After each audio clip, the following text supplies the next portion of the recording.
Maria Santos sat in the hospital room, her hands resting on the edge of her daughter's bed. 8-year-old Sophia lay under the thin blanket, her small chest rising and falling with effort. The sound of the breathing machine filled the silence. Every few minutes, Sophia coughed weakly, clutching at her chest, her face pale and tired. Maria brushed a strand of dark hair away from her daughter's forehead, whispering softly that everything would be okay, though inside she wasn't sure. The door creaked open and Dr. Patel stepped in, holding a chart. He looked at Sophia, then back at Maria, his expression serious. He lowered his voice as he pulled up a chair. "Mrs. Santos, I need to ask you something important. In your neighborhood, have you noticed other children getting sick like this?" Maria frowned, confused. By the question, she thought of the kids from school, the ones Sophia used to play with at the park. She hesitated, then shook her head slowly. "I don't know." "Why are you asking?" The doctor sighed. "Because in the past 6 months, I've treated 43 children from the Riverside district with conditions just like Sophia's. Severe asthma, strange skin rashes, constant infections. That's a 400% increase compared to last year." The words hit Maria like a blow. Riverside, their neighborhood. The place she had chosen 5 years ago because it was affordable, close to schools, and had that beautiful view of the Clearwater River. A safe place, she thought back then. Now she wasn't so sure. She looked down at her daughter, asleep again under the soft hum of the breathing machine, and her stomach twisted. Something wasn't right.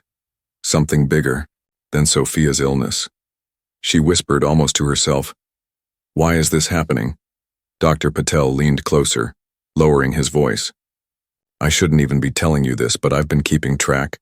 All these sick kids, they live within 2 miles of the Chemcorp plant." Maria froze. Chemcorp. The factory she passed every morning on her way to work. The one that sponsored the Little League team, donated to church events, and always spoke proudly about helping the community. Its CEO, Richard Hawthorne, was praised everywhere, at city council meetings, charity events, even in the newspaper. He was the face of progress, jobs, and prosperity in Riverside. Could it really be connected to Sophia's illness? They passed inspections, Maria said weakly, trying to make sense of it. Just last year they were praised for their environmental safety. Dr. Patel reached into his bag and handed her a thin folder. Inside were copies of test results, charts filled with numbers and medical notes. "These are from children I've treated," he explained. "The patterns match exposure to industrial chemicals, solvents, heavy metals, things that shouldn't be in a residential area." Maria's hands trembled as she turned the pages. The thought that her daughter and dozens of other children could be sick because of something in their own neighborhood made her feel sick herself. She had moved here to give her daughter a better life, and now the place that was supposed to be safe was hurting her. That night, long after Sophia had fallen asleep, Maria sat at her kitchen table with her laptop open. The glow of the screen lit up her tired face as she typed Chemcorp into the search bar. She had once worked as a paralegal before Sophia was born, so she knew how to look for information, how to dig through reports and legal documents. At first, everything looked perfect. Page after page showed Chemcorp boasting about clean energy, safety awards, and community programs. But Maria kept digging, moving past the headlines, scrolling through old reports. Then she found something strange buried deep in a financial statement, a line about millions spent on environmental remediation. Her stomach tightened. Remediation for what? She searched further, this time for Chemcorp in other states. What she found made her blood run cold. Fines in Ohio for groundwater contamination. A settlement in Texas for illegal dumping. A quiet, class action case in Michigan that disappeared with a large payout. Again and again, the same pattern. Chemcorp would move into a community, operate for years, and leave behind damage and sickness. Maria closed the laptop, her heart pounding. The plant wasn't just a harmless neighbor. It was a danger, a threat to her child and every other child in Riverside. She looked across the room at Sophia's empty inhaler on the counter, the small machine still sitting by the bed. This wasn't just bad luck or weak lungs. It was something bigger, something toxic. At 6 in the morning, Maria sat back at the same table with a notebook open in front of her. The first rays of sunlight came through the window, catching on the ChemCorp smokestacks in the distance. For the first time, they didn't look like symbols of jobs or growth. They looked menacing, like shadows watching her family. She made 2 decisions.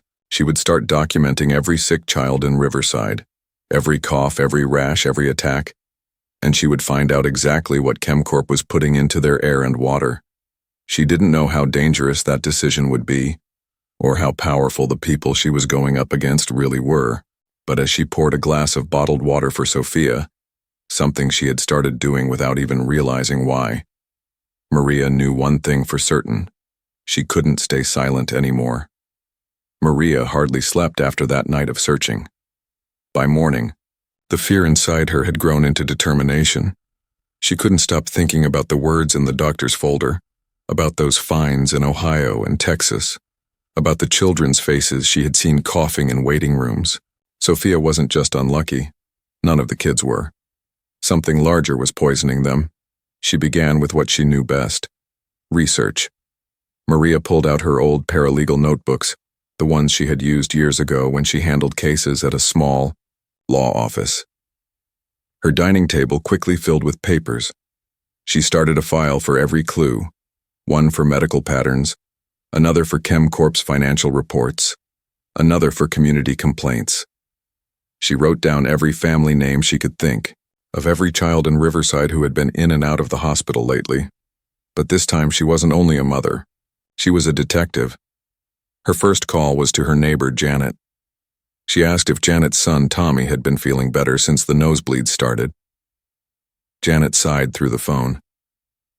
"No, they're worse. I keep thinking it's allergies, but it happens every single morning." Maria wrote Tommy's name in her notebook and circled it. That was child number 44 on her growing list. By the end of the week, Maria had 20 names written down, each with symptoms that looked far too similar. Coughs, skin rashes, nosebleeds, asthma attacks that came out of nowhere. She stared at the list in disbelief. It was becoming impossible to deny. One evening, she sat in her kitchen with Janet. The 2 women spread their notes across the table. Janet's hands trembled as she admitted something. "Maria, I've smelled chemicals in the air. Early in the morning. It's like bleach mixed with something sharp, like metal. I thought I was imagining it." Maria's pen froze mid-sentence. She had smelled it too. A sour, stinging odor that drifted through the neighborhood just before dawn. She had never thought much of it, but now her stomach turned. She started waking up early, slipping out to the porch at 4:30, taking notes about the smell, about the direction of the wind. The pattern was always the same. By sunrise, the air was clear again, and the factory's smokestack stood quietly as if nothing had happened. Her notes grew thicker. Her walls started to fill. By the end of 2 weeks, her dining room looked like the command center of a private investigation. Maps taped to the wall with red marks for each sick child, lines drawn around the neighborhood circling the same 2-mile radius. She counted the dots, 67 children now. Each dot told a story. Each one was a family like hers. But the biggest shock came when she got a message from her friend Carmen, who worked at the city's water treatment plant. Carmen asked her to meet in her car after work, away from the plant's cameras. Maria slid into the passenger seat and Carmen handed her a thick folder with shaking hands. "These are the real water test results," she whispered. "The ones we actually collect." Maria flipped through page after page of numbers she barely understood. Carmen explained in a low voice. Lead levels 3 times the legal limit, benzene, and solvents appearing in amounts that should have triggered alarms months ago. "The reports that go to the state don't show this," Carmen said, glancing around nervously. "Those are rewritten. Someone higher up makes sure they look clean before filing." Maria's throat went dry. "Why?" "Because ChemCorp pays. The city $50 million a year in contracts. They fund the mayor's campaigns, they pay hundreds of salaries. Nobody wants to risk that." Carmen's eyes welled with tears. Maria, I shouldn't even be telling you this.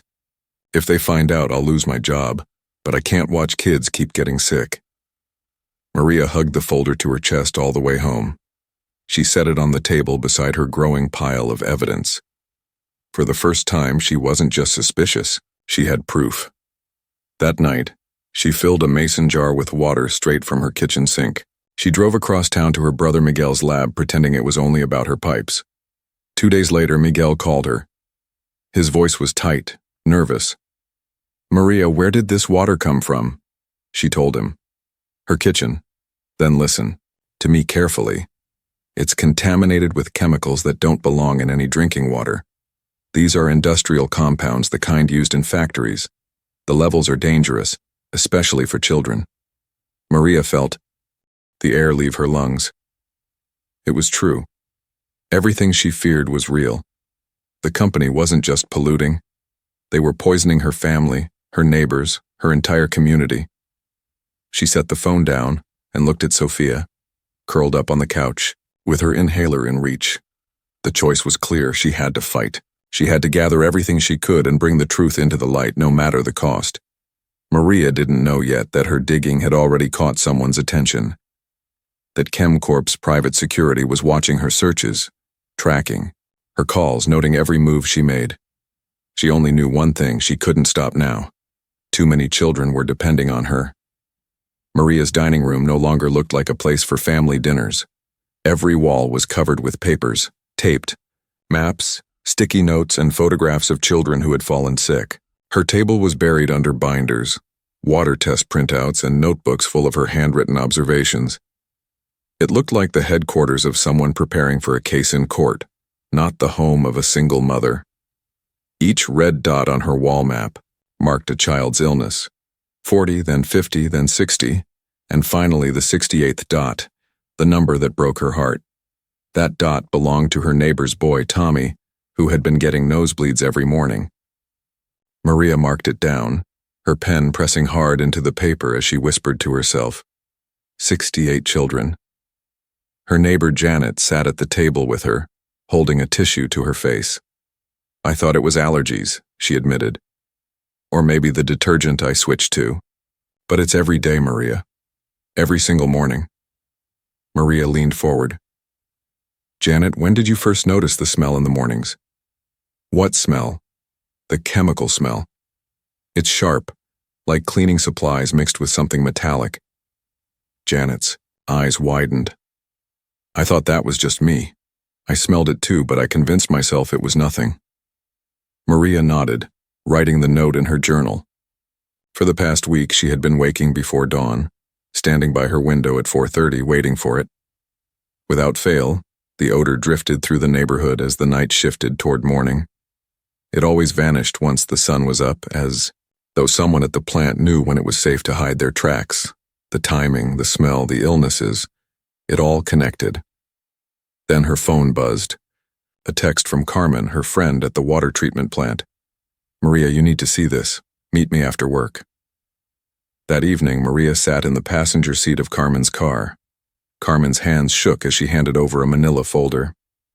"These are the real water quality reports from the past year," she whispered. "The ones we submit officially say everything is fine. But these are the actual readings from our machines." Maria flipped through the papers. She didn't understand all the numbers, but Carmen's explanation chilled her. Lead levels 3 times higher than the federal limit, benzene, toluene, and something called TCE, an industrial solvent. All of them toxic. All of them in the water families used every day. "Why hasn't this been reported?" Maria asked, her voice sharp. "Because ChemCorp has contracts with the city worth $50 million. They employ hundreds of people, and the mayor depends on their funding. Nobody wants to lose that money." Carmen swallowed hard. "And I was told if I ever discussed these numbers, I'd be fired. Maybe worse." Maria held the folder tightly, her mind racing. This wasn't a coincidence. It wasn't bad luck. It was deliberate. Children were being poisoned, and the truth was being hidden.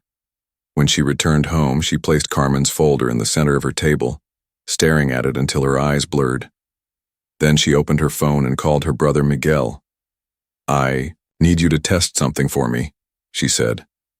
2 days later, Miguel called back. His voice carried both anger and fear. "Maria, where did that water sample come from?" "My kitchen sink," she replied. "Then listen to me. It's contaminated with industrial chemicals that don't belong anywhere near a neighborhood. These are compounds used in factories, not homes. The levels are dangerous, especially for children. Sophia has been drinking this." Maria's knees went weak. She leaned against the counter for support, her eyes fixed on Sophia, who was curled up on the couch, coloring quietly with her inhaler beside her. It was undeniable now. She had the doctor's warnings. She had Carmen's secret data. She had Miguel's test results. 68 sick children in one neighborhood wasn't random. It was ChemCorp. But Maria also realized something else. If she could connect all of this, then the company could connect her too. Someone at ChemCorp would notice her digging. Someone might already know what she was doing. That night, Maria walked through her dark house in silence, checking each window, making sure the doors were locked. From her backyard, she could see the ChemCorp plant glowing against the night sky, its smokestacks lit like watchtowers. She shivered. She whispered to herself, "If they think I'm going to stay quiet, they're wrong." What Maria didn't know was that her phone searches had already been flagged. ChemCorp's private security firm had begun tracking her activity, building a file on her. They knew her daughter's name. They knew where she lived, and they had already started watching. Maria knew she couldn't keep the evidence hidden in her dining room forever. The folders and maps told a powerful story, but they were just paper until someone with authority listened. She needed to speak out. She needed people to see the truth. Her chance came at the monthly city council meeting. It was held in a small community center that smelled of coffee and old carpet. Families filled the folding chairs. Neighbors chatted. In low voices, and on the front row sat the man she dreaded most, Richard Hawthorne, the polished CEO of ChemCorp. He wore a navy suit, his smile warm as he shook hands and asked about people's children. He looked every bit the community leader. Maria clutched a stack of papers in her arms as her name was called. Her legs trembled as she walked to the podium. She had spoken in courtrooms before as a paralegal, but this felt different. This time it wasn't a client's case, it was her daughter's life and the lives of 68 children. She cleared her throat and began, "My name is Maria Santos, and I'm here because something is very wrong in Riverside." Her voice shook at first, but as she looked out at the families in the room, she found her strength. In the past 8 months, 68 children have developed serious health problems, asthma, skin rashes, infections, and all of these children live near the ChemCorp processing plant. Gasps and whispers moved through the crowd.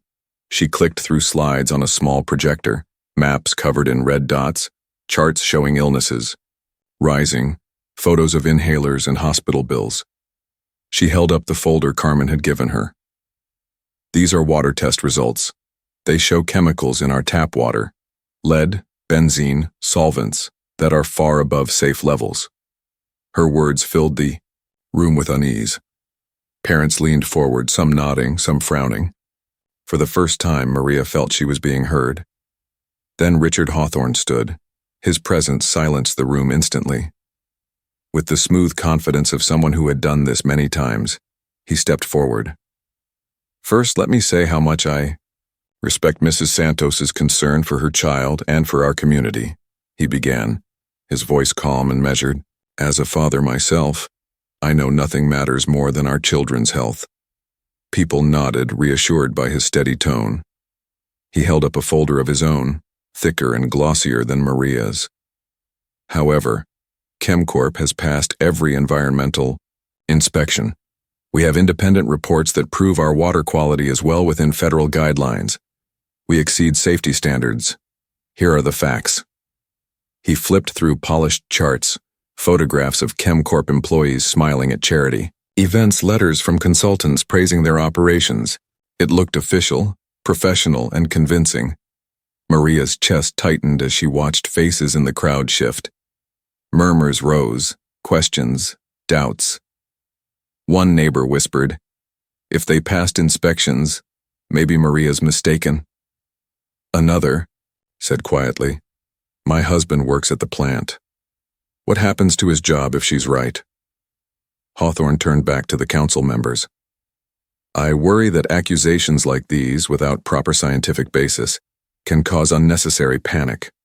And let's remember, ChemCorp employs 800 residents and contributes $50 million a year to our local economy. We cannot risk that over rumors." The council chair thanked them both and moved to the next agenda item. Just like that, Maria's evidence was brushed aside, her voice drowned out by polished corporate reassurance. She left the hall feeling smaller than when she entered.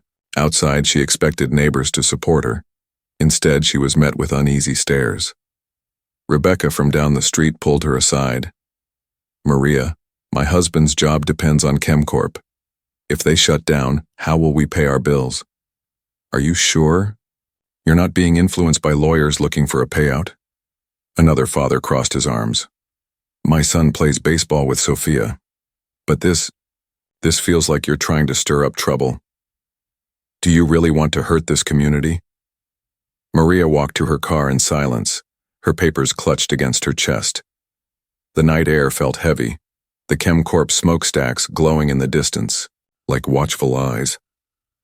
The next morning, she found her car tires slashed. A note sat on the windshield in bold black letters. "Mind your own business." Her heart pounded, but she refused to show fear. She replaced the tires, drove Sophia to school, and kept moving forward. But the weight of it all pressed on her. Friends stopped calling.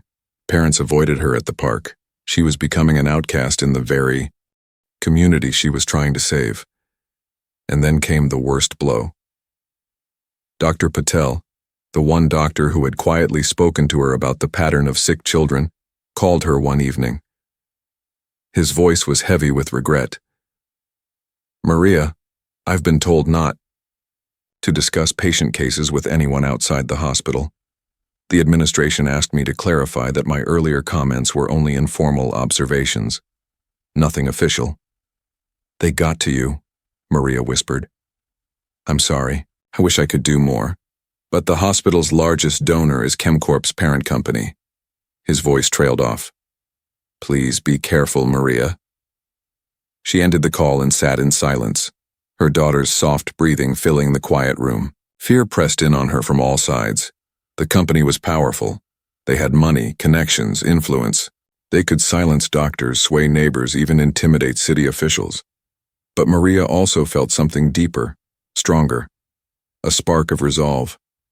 If the system wouldn't protect the children, then she would. She couldn't walk away, not after what she had seen, not after 68 children had suffered.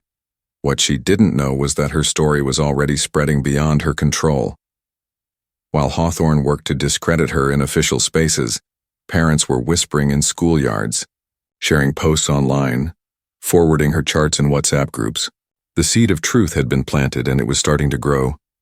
Maria just didn't realize yet that an unexpected ally was about to step forward, someone from inside ChemCorp itself. The council meeting had left Maria shaken. She had walked into that room with evidence, with facts, and with hope. She walked out with doubt, fear, and neighbors who no longer trusted her. But even as the city turned its back, the story she had told couldn't be contained. Parents whispered about it in schoolyards. Her charts circulated in group messages, and somewhere, far beyond Riverside, someone was listening. Late one night, Maria's phone buzzed with a message from an unknown number.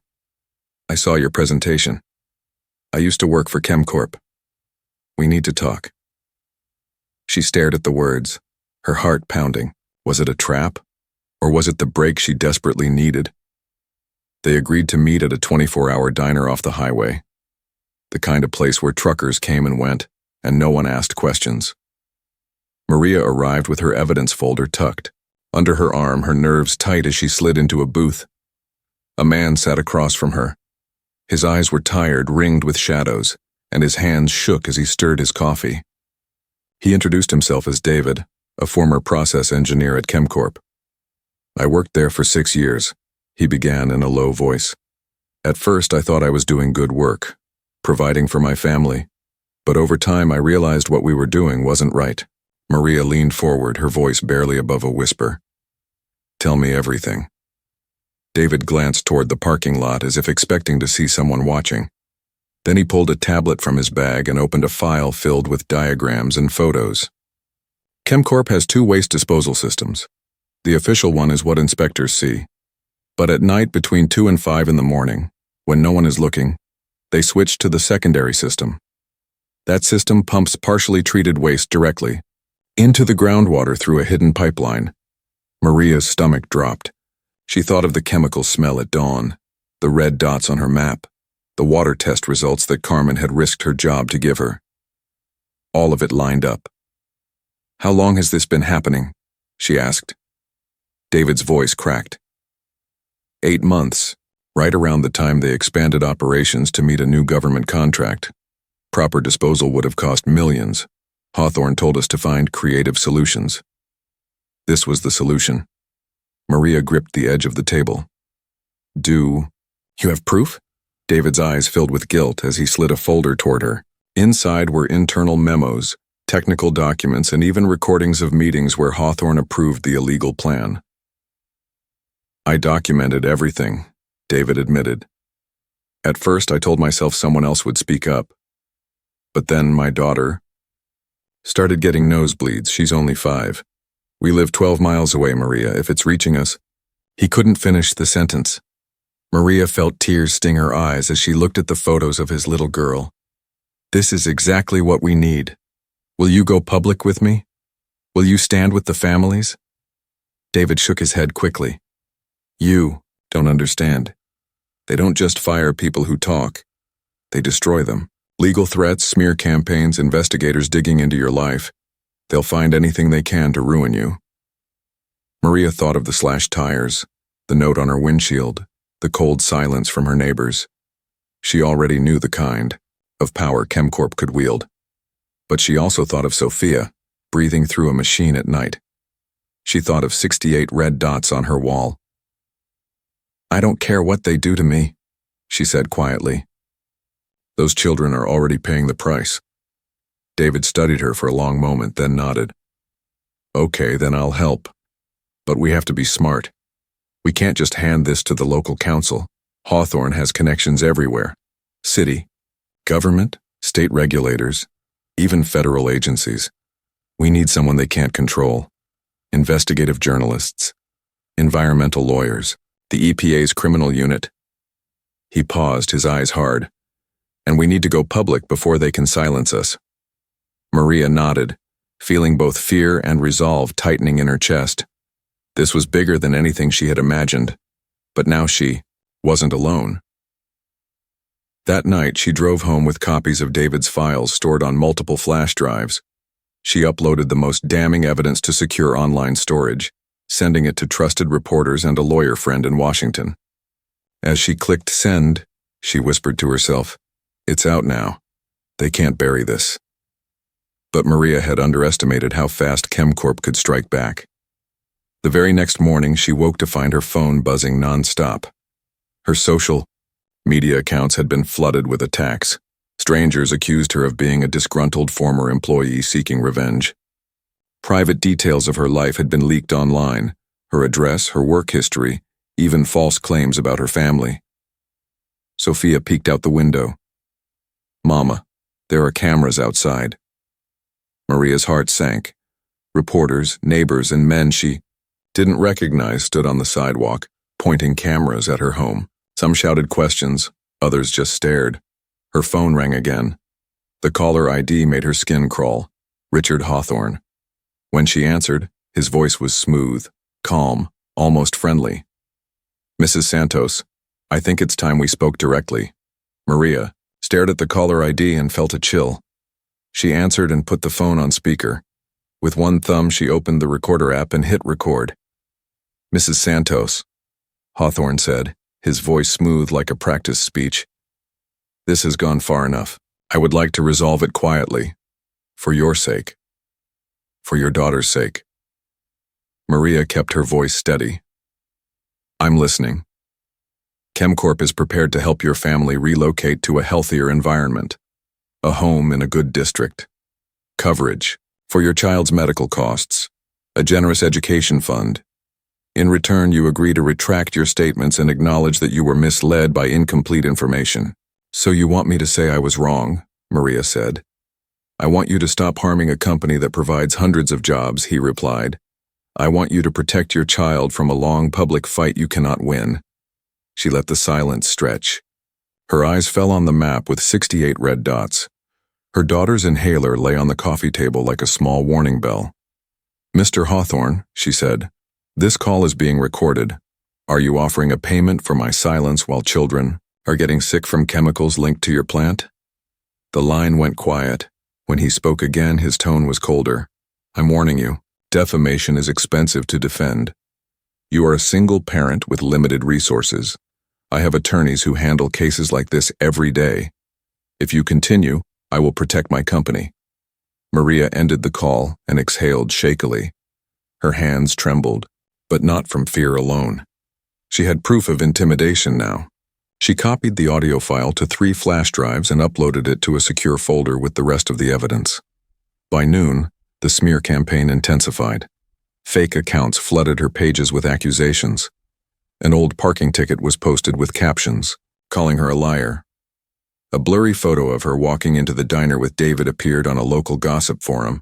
Someone claimed she was being paid by outside activists. Neighbors stopped waving. One mother crossed the street to avoid her.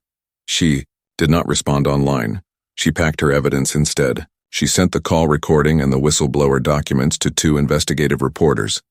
She sent everything to her lawyer friend in Washington with a short note. Please move fast. It's getting dangerous. Then she called the EPA tip line again and left a detailed message. Dates, times, pipeline location described by David, water results from Carmen, lab results from Miguel. She attached files and photos. She pressed send and felt a grim calm settle in. The truth was leaving her house and going where it needed to go. That night, as the neighborhood slept, she stood at her back fence and watched the plant. The same extra lights glowed across the grounds. Trucks moved in slow lines. She recorded a clip with the timestamp. At 4:55 a.m., the chemical smell drifted in again. She wrote down wind direction and the exact minute the odor faded with the E. Sunrise. By morning, a black SUV idled at the corner. 2 men inside pretended to check their phones when she looked their way. A white van parked across the street with no business logo. Maria closed her curtains and turned to Sophia, who was tying her shoes. We'll take the back way to school, Maria said softly. It's a little adventure. They slipped through a side alley and drove a long loop around the block. In the rearview mirror, the SUV turned the other way. For the first time, Maria realized the company might not just try to ruin her name, they might try to frighten her into silence. At noon, her phone rang again. It was the reporter she had emailed at dawn. I've reviewed your folder, he said. The internal memos, the pipeline map, the voice recording. We're verifying sources now. If this holds, it's a major story. Are you safe? I'm being watched, Maria said, but I'm not stopping. Good, he replied, because you just lit a match. 2 hours later, the knock at her door was not from a reporter or a neighbor. It was from federal agents. They showed badges, asked short questions, collected copies of her files, and left with a promise to be in touch soon. Maria closed the door and pressed her forehead against the wood. Her heart pounded in her ears. It was happening. The wall was starting to crack. Before sunset, squad cars rolled past the plant. Unmarked sedans followed. A helicopter thumped somewhere out of sight. Maria picked up her phone and filmed from her porch as white trucks with federal markings pulled through the gate. Men and women in protective suits stepped out and began unloading cases. The local news vans that had camped outside her home pivoted their cameras and sped toward the plant. Her screen lit up with messages. From the reporter, from her lawyer friend, from Carmen, who wrote, "They are here. Thank you." From Dr. Patel, who said only, "I am with you." At the hospital, the administration had received visitors of their own. Maria did not know that yet. She only knew that her phone would not stop buzzing, and that for the first time she felt something like relief. An hour later, the doorbell rang again. It was Dr. Patel in person, coat half-buttoned, eyes bright with a kind of fierce joy. "The hospital has reversed its position," he said. "We're launching a full study on the Riverside children. The investigators asked for our raw data. They want every file I kept, every note. We will testify when it is time." Maria felt tears rise. She tried to speak and could not. She nodded instead and covered her mouth with her hand. That night, news anchors said the words aloud: federal search warrants, possible criminal violations, illegal discharge under investigation. Maria watched the broadcast with the sound low while Sophia slept on her lap. The camera showed agents sealing crates, marking bags of soil and water, and photographing a section of ground near a chain-link fence. The caption read, "Alleged hidden pipeline." Her phone vibrated one more time. A message from an unknown number. "You think this protects you? It won't." She saved the message, added it to her evidence folder, and turned off the screen. Then she looked at her daughter's sleeping face and felt a steadier strength return. The company had money, lawyers, and friends in high places. But she had what they did not have. She had the truth. She had a growing list of families who were no longer afraid to speak. She had a doctor ready to stand up, a friend at the water plant who would not shred numbers, and an engineer who finally chose courage over fear. Outside, the plant lights still burned. Inside, Maria sat at the table where this fight began and wrote a single sentence at the top of a fresh page. "Tomorrow, we keep going." Morning broke with sirens far from the river and the steady thump of a helicopter that faded as the sun rose. Maria stood at the window and watched neighbors step onto their porches in quiet lines. No one waved. They were listening. They were waiting. Her phone rang. A federal agent thanked her for the files and said the plant would remain shut while tests continued. He told her to keep every record safe. He told her she had done the right thing. The first week felt like a storm that would not end. Crews in white suits pulled samples from the ground and the water. Trucks carried sealed barrels out of the gate. News anchors spoke from the road, their voices steady, their faces serious. The city set up water stations in school parking lots. Volunteers handed out jugs and filters. Dr. Patel organized a clinic at the community center to check every child who had symptoms. Parents showed up in long lines. He moved from table to table with soft words and careful hands, taking notes for a study that would finally count what had been ignored. In the second week, the grand jury indictments came. The papers named managers by title and the company by name. Late that night, agents took the first executive into custody. The next morning, the CEO turned himself in. Cameras flashed, reporters shouted questions. Maria watched the broadcast with the sound low and felt a calm she had not known in months. She picked up her notebook and wrote one sentence: "Keep going." The lawsuits moved faster than anyone expected. Environmental lawyers arrived and met families at the community center. They listened to stories, reviewed hospital bills, and took careful statements. The state attorney general opened a case. The federal investigation expanded. The hidden pipeline was dug up and cut in front of the cameras, its mouth capped and sealed. Soil around the plant was marked for removal. Half a mile of riverbank was flagged for cleanup. Contractors began the long task of lifting the poison out of the ground. Through it all, Maria tried to keep her home steady. She packed lunches, checked homework, and washed clothes that smelled like bleach and outside air. Sophia still kept her inhaler close, but the wheezing grew softer each week. One afternoon, she ran across the yard and did not stop after 10 steps. She laughed and turned back, cheeks flushed, eyes bright. Maria swallowed hard and let herself breathe. David met with investigators under whistleblower protections. He turned over the original files and pointed to the meeting notes that showed who had approved what. He looked older and less tired every time Maria saw him at the clinic or the council hall. He had chosen the hard path, and it showed in the set of his shoulders. Carmen was promoted to lead compliance at the water plant and began installing independent monitors anyone could check. She posted the raw numbers each week on a public board by the front desk. People stopped on their way home to read the lines that once lived in a locked drawer. 6 months later, the final agreements were signed. The company would pay $340 million in fines and cleanup costs. A fund was created for the families, with lifetime medical support for the children. The plant would not reopen. Parts of the property would be converted into a green buffer for the river with trees and native grass.